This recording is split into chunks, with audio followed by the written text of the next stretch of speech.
Hey everybody, thanks for checking out another episode. I got Mick from Cubs Baseball Channel on the show today, talk about everything Cubs. Been mainly focused on short form content during the Cubs season, but don't worry, college football analysis is coming back. We're gonna be predicting games the whole 9 yards. Also, my big focus is my Beers by the Ivy hat brand. Right now, we're in Wrigleyville Sports, Clark Street Sports, both the store and then the trailer, right across the street from Small Cheval, Clark, and what is that? Sheffield, I believe. Also at Bruce's stand, which is directly beneath the dugout, so right when you walk the red line, you can also buy my hat.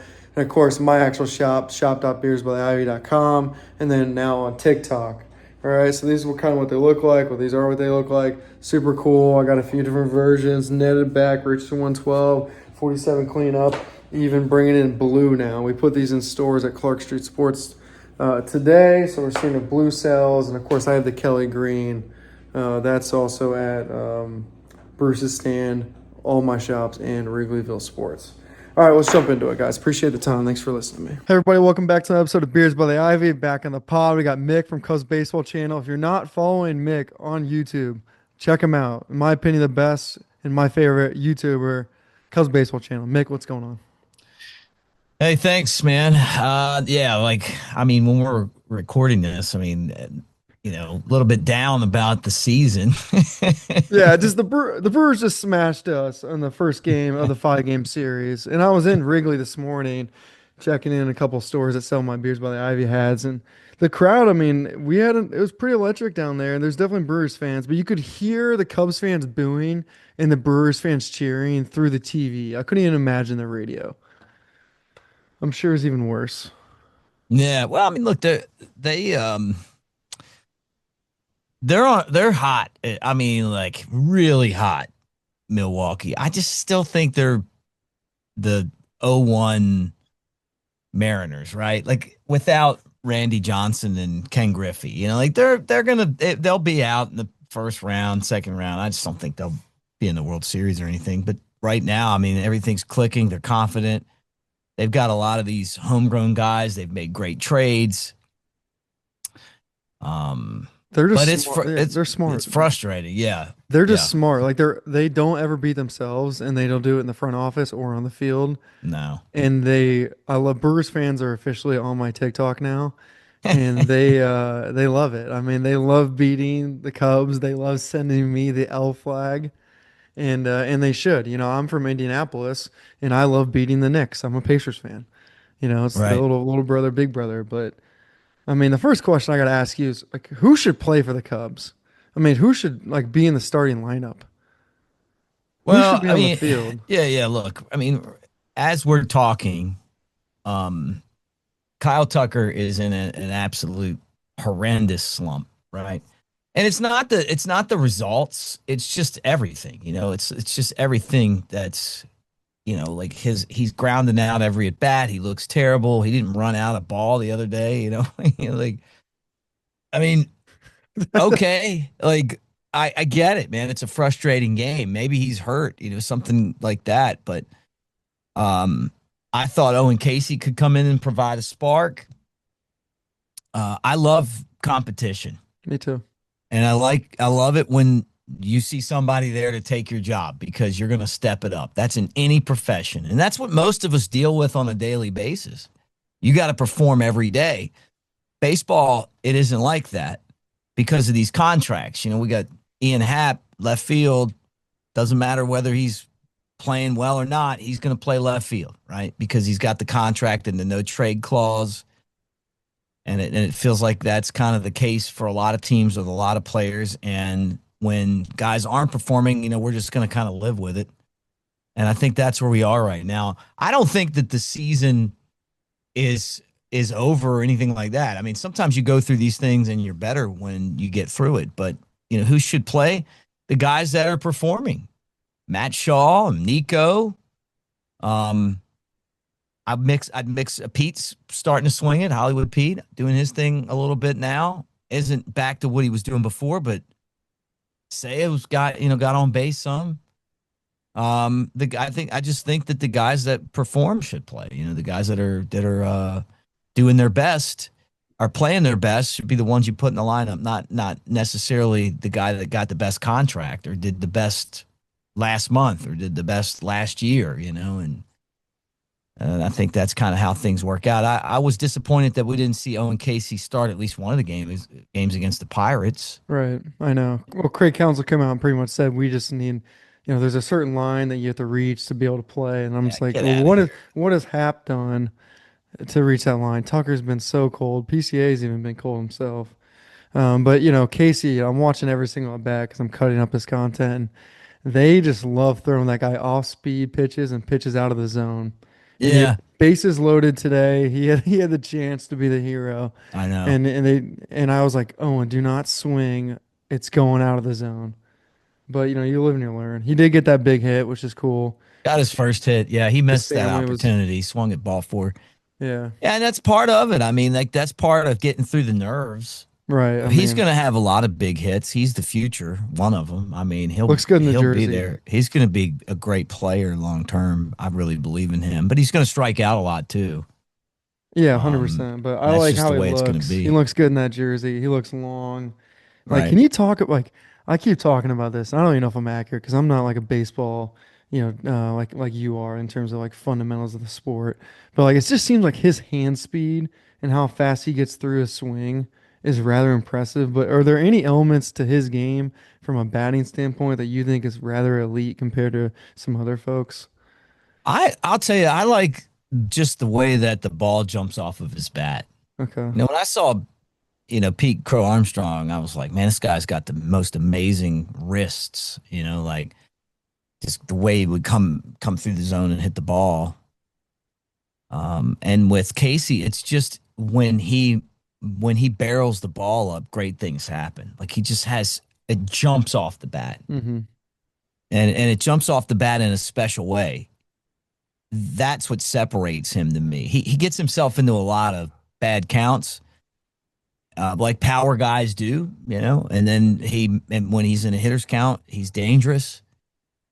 Wait until he starts to feel comfortable in the big leagues. I mean, of the Joe Madden 5 rules, I'm happy to be here. That's the first Yeah, one. Yeah, yeah, I he's just love happy to that. be there, And I mean, he's got a ways to go, but you'll like his ability to barrel the ball. He's also very mature for his age. Now he's 23. I saw him at 20 and 21, and he was like a 40-year-old at Yeah. that age. Like just so focused and perfect for baseball because he's just going to do everything that he needs to do every day to be prepared. Yeah, that's it. Uh, I feel like sometimes watching, now I'm more of a football guy in terms of like my background. It just sometimes feels like we don't have the mental preparation that is required to win baseball games every day, especially at the plate. Like I just feel like in my world from football, like you have to understand your opponent and what the odds are per each, pass or run. And sometimes I'm at the plate and I feel like our guys are guessing a little too much or some of them just don't have a feel. But, you know, I would just, I don't even know if that's the case, but I just keep feeling like our preparation as a team gets lackluster, and then we do what you coined as, millionaires playing baseball, yeah. and then we lose, a pathetic game in Toronto or whatever. But they've lost, like they got their ass kicked. Sorry, but they did in the Brewers game today. But I mean, some of these other games, it's just like they're all the same game. It's Yeah, always 1-1, oh, 1-0, 2-1, 3-2. Like, and if you just got a little production, then you'd win all these games. And when yeah, they were winning all the games at the beginning of the year, they were right. Um, Kyle Tucker's the guy who they traded a lot for and sold, Bellinger to get, and he's in a slump right now, and that's part of the game. He's going to have to figure it out. I just hope that they're not hiding like a fractured, index finger or something, and that's what he's I mean, dealing with, right? I said a couple days ago, like send the guy to Cabo. Like I'm like Phil Jackson, like send him away from the team, let him regroup and come back. Like that's where Right. I'm at. When they sent Dennis Rodman to Vegas, like that's seriously like if that's what he needs. Now, if he's a baseball nut job, maybe he doesn't want that.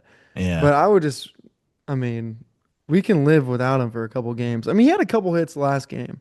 So that's the tricky thing. You start like being hard on a player and then they like shut you up for like a day. Well, I hope I'm pulling for him. I mean, like, I'm pulling for him to have a very strong finish. And, what's it going to take for him not to look like Jason Hayward? I don't know. I mean, is it right field and is it right We field already for the got Cubs? Swanson. We don't need. I Like, mean, you just eventually just ground out the second every time you're up. I think he's going to figure it out. I yeah, don't know me what it's too. going to take, but having him, sit a couple days could be a really good thing. It's a long season, man. Long And the thing that season. scares me is when I saw that graphic about his bat speed being 2 miles an hour slower. And I was like, wow, I'm not one of these analytics guys that just wants to crunch the analytics all the time. But I do pay attention. I think it's a great tool. And when someone's bat speed has dropped by 2 miles an hour, it's because they're tired, right? I mean, you would think that. I remember talking to Rod Carew, spent an entire day with Rod Carew, like from morning to night, like all day. And one of the things we talked about was how he would change the weight of his bats during the season because he'd be so tired at the end of the year, right? And it makes sense to me, right? Like you would use a lighter bat at the end of the year just to help generate more bat speed because you're tired. You swung the bat so much, and you don't get many days off. So I know he's frustrated, Tucker. I know he's a star player. Look, these guys still going to get paid a ton of money.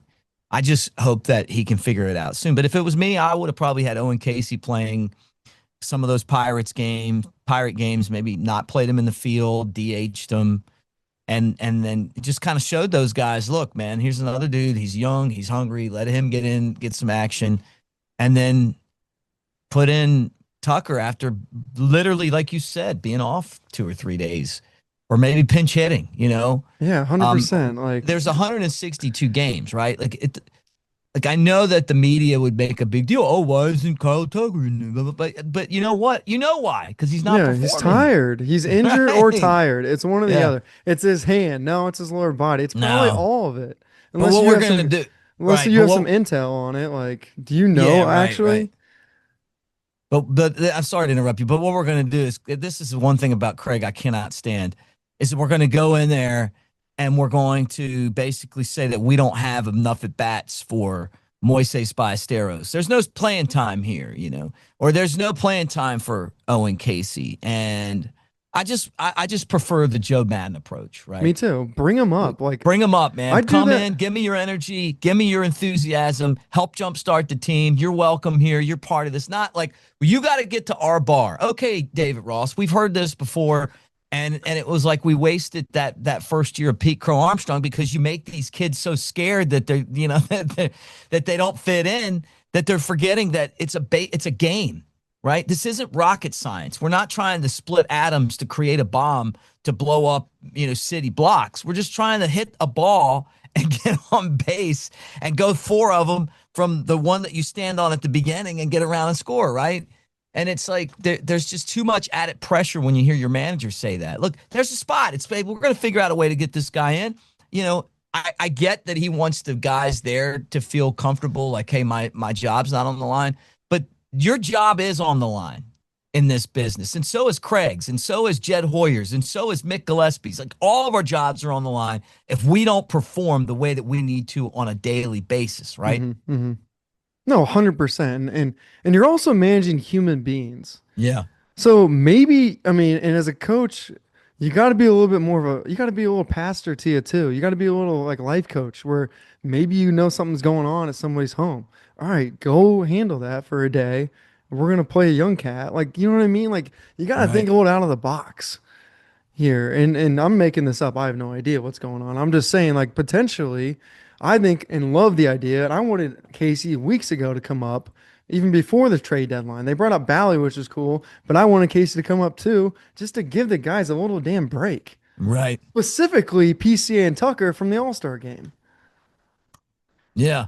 Yeah. Look, I So mean, just got to do something to get back on track again. yeah, But you have change it 40 up. guys. I talk about it on my podcast a lot. It's a 40-man roster for a reason. Hmm. Use the 40 guys. I mean, you're paying all these dudes to play. And then the Cubs have pushed all of their talent to AAA prematurely, in my opinion, but they got them there. and now they're all there, and it's like you're there to be one step below the big leagues. Well, then let's use you. If there's a struggle, well, what we got a good outfield. Well, yeah, you also had Hap who couldn't hit until yesterday. Uh, Tucker looks like he's never had a hit before, which is crazy, but that's how this game is sometimes. And then Saya and Pete are starting to swing it again, but they were struggling. Right. And you, how long are you going to roll with this, right? Why not put Casey in there? And then the thing about it is Casey's going to go back down to the minor leagues, but it was kind of a nice pick me up, and it could have been maybe a lot better, but I don't know. Like at the end of the day, the Cubs' biggest problem is that they're too one dimensional. And what I Hmm. mean by that is you watch Milwaukee win games, and it could be with home runs, but it might be moving runners. It might be get a guy on base, steal second, and single him home, right? Like when the Cubs beat the Pirates in that last game, like it was nice seeing the sack bunt. Right. I You love know, it was that. like, Absolutely yeah, love like that. move guys over. Like you're not always going to hit a home run. I mean, sometimes you do, but sometimes you go through these streaks right here. When the Cubs won the World Series, they hit a lot of home runs, but they were able to beat you in different ways. And I just 100. feel like this team's in a spot right now where they're just not, they're too one dimensional when it comes to being able to get runs across the plate if it's not coming on home runs and doubles. 100%. I mean, that's why like the Patriots in the football dynasty was so Yeah. good because there's games they would just run the ball. Now they're going to Yep. throw the ball. Like they are so elite in terms of the ability to win. Same thing with the Chiefs and their little dynasty they've had. Yeah. Um, Craig Counsell. Okay, I think we both don't like they don't bring up prospects. I've been a little tough on him because I feel like his personality is so boring, and I don't believe he can motivate people. And maybe pros don't need motivation, but where I come from in sports, I like a coach who's not scared to just light a little room on fire, and kind of get people going in a way. Is for you, does that matter in baseball? Like, is that a concern? Like, I like Craig. I'm not off the Craig bandwagon, like I mhm, just feel like the toughest thing that you have to do as a manager is deal with a slump like this, right? Because you're thinking about like the team, but you're also thinking about like I don't want this guy like a Tucker to get so buried by failure that he's not able to find his way out, right? I don't like when Craig's like, hey, we don't have any at bats here and all that crap because I don't believe in that. But I also think that there's a lot of good things about him. I like that he kind of has like a GM's mentality, like he's a really smart baseball guy when it comes to just helping set things up from an organizational standpoint. I think we needed that. Um, right now with the Brewers winning every day, I mean, it doesn't look like it was his magic, but I think he's a really good manager. Um, but okay. we'll see what happens. I mean, you earn your stripes when you go through stuff like this. Didn't make the playoffs last year. Cubs still have a 95% chance to make it this year. As bad as things are going, they're still one of the best teams in the league. And then when you get into the postseason, he's never had success in the postseason. What's he going to do? Because the Cubs still have more star power than the Brewers do. Oh Even though yeah. the Brewers are hot right now and winning all these games, the stars come out in those big games and those big series.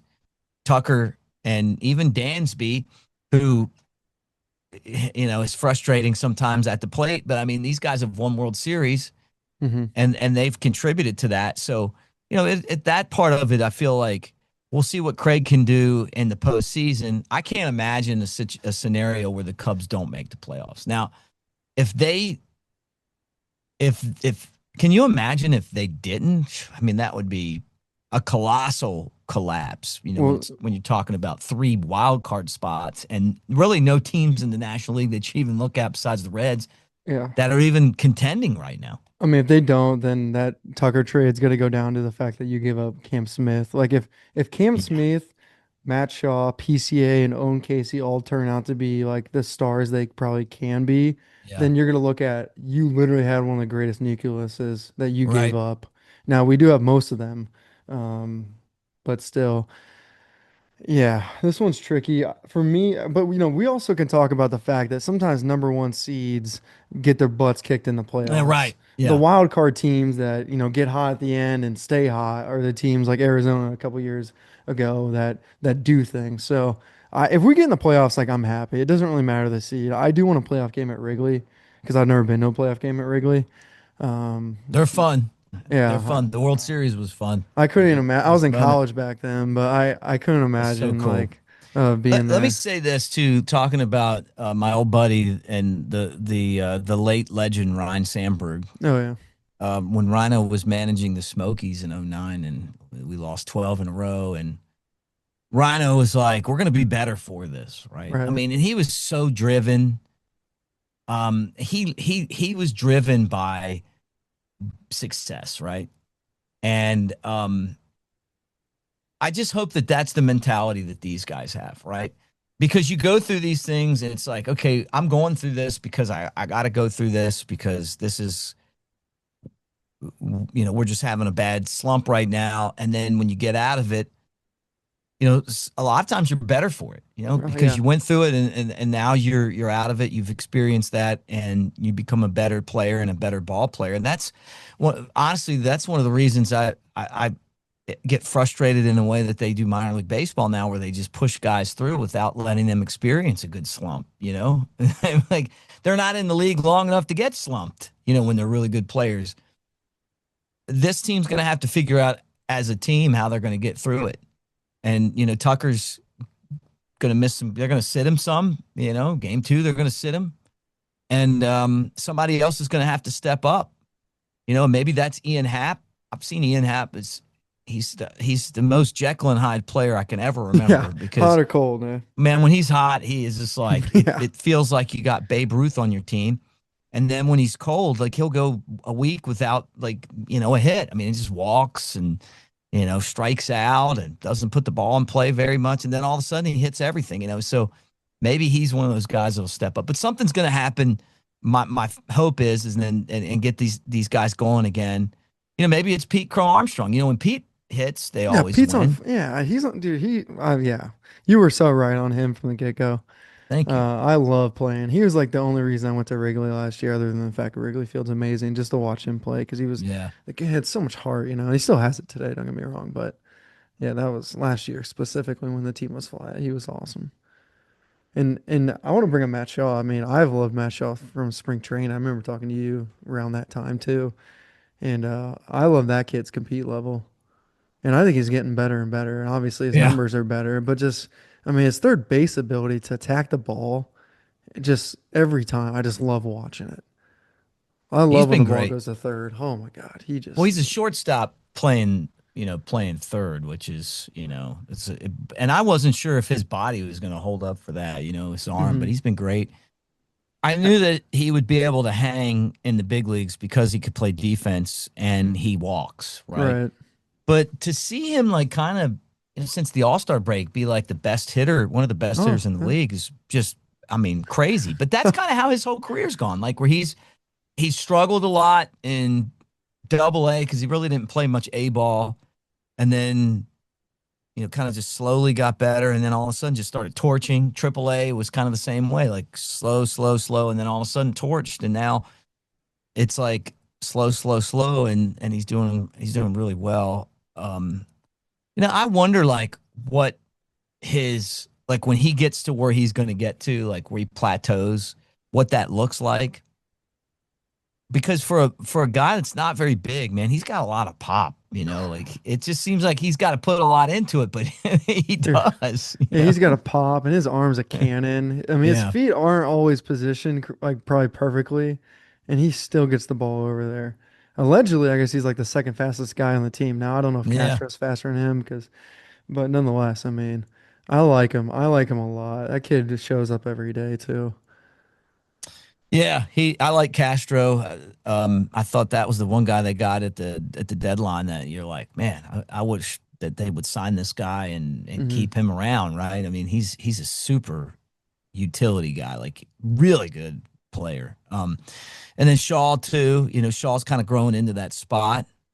Then they were ready to just like put him in the utility spot and Right. go out and get Eugenio Suarez, which would have been a great move. I mean, but then maybe you could have had Shaw and Suarez in the same lineup because it feels like right now, like I heard Jed Hoyer talking before the game. He's like, well, he said he talked to Bill James, the godfather of analytics, right? And it was like, well, if the guy bats whatever he's doing in the ninth spot, like you want to put your best hitters up in the top of the lineup. So if we move this guy up because he's hitting, he might not hit up in the lineup, right? I get that. And he's talking yeah. about Nico, and he's talking about Right. Why isn't Nico Shaw. leading off? Right. But I just wanted to say, no, because the guy's never batted ninth before. Like this is the only league he's ever hit ninth in. Like because he's like a 3-hitter. He's batting Right. ninth because that's where you put him because he's a rookie. Right. But at the same time, and the other thing is, I think Dansby Swanson needs to hit ninth.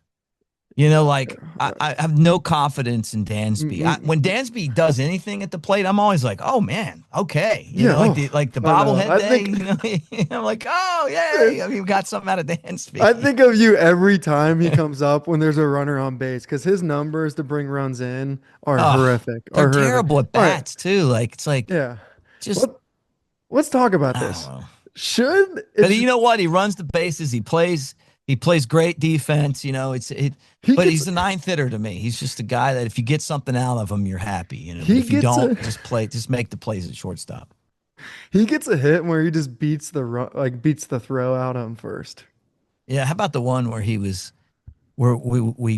tied a game if he hits the bag? Yeah, that was brutal. And then he missed the base, and you're like, God. You got to be kidding me. Yeah, they do the replay and his foot's like this far off, and you're like, if there's anybody that could roll over one, beat the throw, but then miss the base, it's Dansby. Well, let me ask you a serious question. Sorry. I know some Cubs fans are mad at me right now. I pull for Dansby too. I'm just saying, like, he's the ninth hitter to me. Well, let me ask you a serious question because if they like him, they're not going to like this question.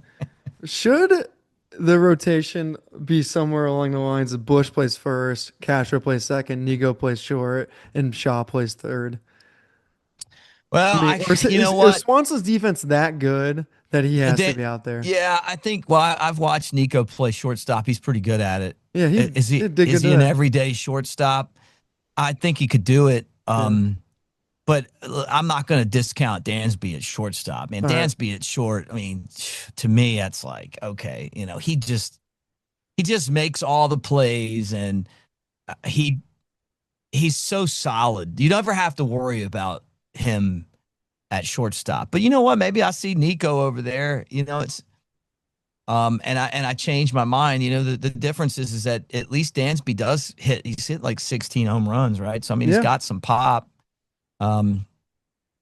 Nico's I thought Nico could be kind of a Rhino type guy. Mm-hmm. I just thought that he would turn those line drives into home runs because he barrels the ball up, but it just never happened like that. That surprised me. I thought eventually he would develop power, but he hasn't. So I don't know. I mean, if you had to put him at shortstop, but the problem is that, like I said at the beginning, you're paying $177 million for Dansby Swanson to be your shortstop. So guess who's going to play shortstop? It shouldn't matter that way, but I hear you. I hear you. But I mean, like you pay that much money. I mean, like that's kind of where, that's where he's going to be. No, because then you got to be the front office. The front office is going to be like, well, I'm paying this guy $177 million to sit the bench. I mean, I know, but if I was the coach, I'd be like, well, that's your guys' problem. Like, my job's to put the team on the field. If you want to fire me, fire me. Like, I don't know. That's why I kind of like a coach who's got a little bit of attitude to him, who's like willing to die with the ship based on his belief structure. Though that was like Madden. I mean, that's why I love Madden. That way. Yeah, I think so too, and I think that brings respect from the players too. I think that's a standard of which you don't need to be Bob Knight, all right, you know what I mean? Right. But you got to have a little bit of intensity, or you can be Craig Counsell, like you can be Tony Dungy for the Colts, but Peyton Manning was like the most detailed, intense person. Like there's got to be somebody leading this team. Like who's the leader of the team?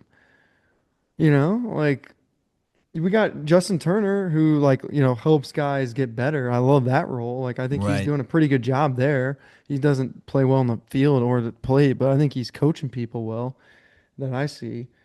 But we don't really have that leader. Like we don't have a Derek Jeter, We don't have a Rizzo. No. We just don't. Like Well, I don't even think like leader wise, I don't put Rizzo in the leader spot. who do you put there from 2016? I would say Jake Arrieta Okay. and John Lester and John Lackey. Like I think those three guys were definitely leaders. Javi, even though he was quiet, like kind of just the passion that he brought to the field. KB, no. He kind of like to be he's the kind of guy Quiet. that likes to sit back and just do his thing. And Rizzo was really immature then, and he talked about it on that Johnny Manziel podcast. I knew that, and I didn't know that when he got to New York, he kind of figured it out. Like, Gotcha. still a great player though, and it was so eye opening to watch that podcast. I was really happy for him. Like man, like see him come together. But David Ross was another leader on Yeah, that yeah, I team. was about to Rossi. I interrupt mean, you. Yeah. I don't think that. That those guys were so young at the time. It was like, hey, just go out there and Dansby's one of the leaders on this team. Um, I mean, I guess Ian Happ is, but Yeah. Happ's a quiet guy. He talks some, but I just can't. I don't see him being a guy that's you know doing the David Ross thing. And then I see Tucker. I mean, not Tucker, but Turner. Like I see Turner in there, and I see him working with people, and it feels like sometimes he's a cheerleader because they never let him play. But the value in that is watching him do the coach thing, and I value that. I do think that that's worth it. Like now that you got Castro on as one of your bench guys, and I'm fine with Turner, and then like a young player like Casey or Ballesteros or somebody like that. I didn't like the Birdie Bruhan Yeah. Turner bench at all. I Yeah, thought that was this is brutal. awful.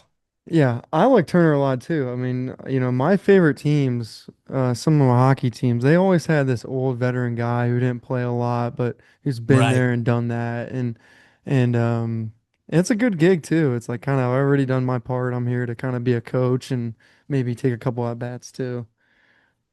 All right, we'll talk about pitching. I think it's obviously a huge thing. Our deadline moves are still to be determined Right. if they're going to be of value.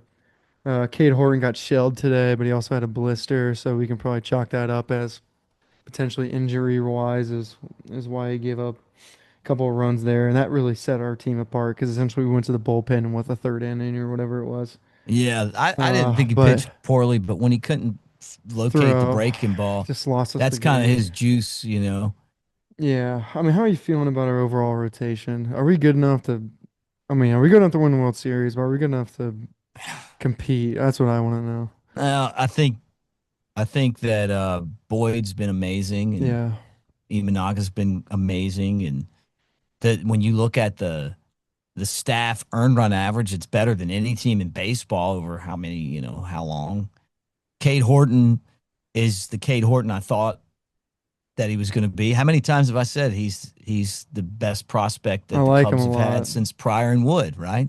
Yeah, And then I competes. saw Marquis today, like comparing him to Pryor, rookie year. Yeah, I mean, look, I'm just telling you, man. I've only spent 20 years following this. Cubs haven't had a guy like this, where you're like, this is what it looks like. So I wouldn't put a whole lot of stock in the way that things went after his blister. But I think he's a guy that could you get into the postseason could lock somebody down, and maybe they say, hey, you know what? Instead of pitch counting and worrying about how many innings a guy pitches, they go to try to like just like let these guys loose. He could be somebody that could really help you win some big games, and then past that, I don't know. I mean, I'm not confident that Colin Ray is going to win you big games in the postseason. He's kind of like one of those like old time guys that just gives you innings, but you know that if you were ever in a really big game, you don't want him on the mound because he gives up a ton of runs. When things go south, they go south fast. And then Jameson Tyone, I just never know what to expect from him, but it'll be good to have him back. He's actually had a pretty good year before he got injured. Yeah. Um, Ben Brown, I, I, Ben Brown's getting better. I know I that he gave up some runs a couple days ago, but he still kept us around. I he think he's did. getting better, but I'm not like super confident in him like I am Horton. But I think he's getting better. And then, and that's it. You know, the Mike Soraka trade that's turned out to be a disaster, and I don't even know that there's going to be a spot for that guy when he gets back. I mean, think about this. Assad I've coming up, said this. Tyon's back. Right, right. Like if you got everybody back, what are you doing with this guy? I mean, maybe you put one of these young guys back in AAA. I mean, I'm sure they'll want to see what they can get just because you just don't want to have a guy and maybe the roster expands, but what a disaster. 2 innings and the guy's hurt. And he's had an injury plagued career, but when he's been healthy, he's been pretty good. Yeah, I can see why if you don't they want to give much up, that's the best you could do. you But know, it's like when you buy a stock and you think it's going up and it goes down. I mean, that's yeah, just right. what happened. Where you think, oh, they got some momentum, and something Right. comes out in the news, and now it goes down Yeah. $4. Was Velo was kind of like Yeah, trending but the they thought wrong they way. could, they thought they could in our system. They can, so that's just a tricky one. I just wish the Cubs would draft pitching. Yeah, Like they drafted Horton. Like don't be afraid to go after elite pitchers with your early picks. This year they took a bunch of outfielders. They took one guy that was injured, and I'm sure he's a great player, but when you're coming back from a shoulder injury, that's your first round pick. Horton was a first round pick, and it turned into being exactly what you hoped it would be. Right? He's a legitimate young star. right. I wish that you could look through their system and say, hey man, we got some more of those guys. The Gallagher guy, the Gallagher kid they traded to Minnesota to get Castro's one that might come back and bite them. That guy Mm, was going to make the big leagues. all right. Um, What about and Wiggins? he was Where's a guy where Wiggins? you're watching him and you're going, hey man, this guy can do it. Wiggins is great too, but the problem is Wiggins can't stay healthy. He's had 3 Tommy Johns, and I don't know if they've shut him down or they have like paused him because of the amount of innings that he threw, or there's an injury involved. Because I was sure they were going to trade him at the Yeah, I deadline, agree. and they didn't. So we'll see. Awesome. I do. Joe from Obvious Shirts. I'm getting to know a decent amount, Oh, and cool. I told him like Rhino and like your podcast is awesome. I thought maybe we could like all do something or collab or something in some Yeah. way. Yeah. Let's do it, And do man. something like for Rhino related, I maybe like a love that, charity or man. something. I know it seems to be like he was a good impact on your life from what Loved you've him. said. Um, It's been hard. I mean, like just from the standpoint of he's the first manager I've had. Well, second, Russ Nixon died. That was my first manager, but Russ was like in his 80s or 90s. Rhino was still young and healthy.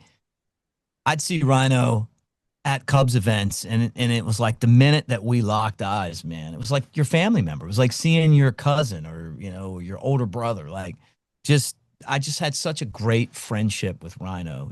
Get a hug every time and just joke immediately get into like joking like yeah, look that's what around who everyone's we saying. once we kind of talk like I love get that. into like laughing about stuff and then if somebody was around us like we were messing with Andre Dawson one day like it was just he's just such a great I there was love a that. barrier there with Rhino and you got past that barrier Friend for he life. loved you I'm one of these people that's pretty much I'm pretty much see what you get all the time and I think once he realized that like you're not getting anything. You're one of my favorite all time players. I do love you. I had your jersey, I had your cards and stuff, but I'm still gonna treat you just like I treat everybody else. I think Yeah. he loved that. Yeah. But I miss him so much. I hate this. I hate Yeah. this. I hate that I'm never gonna get to see him again. That breaks my heart. Yeah, totally brutal. Cubs did a great job with all the memorials and all that. That was pretty cool to see 23 and all that. And his jerseys and shirts are all over Wrigley, which is great too. Yeah. All right, Mick, thanks for coming on the podcast. Appreciate your time again. Yeah. See you, brother. Take care, man.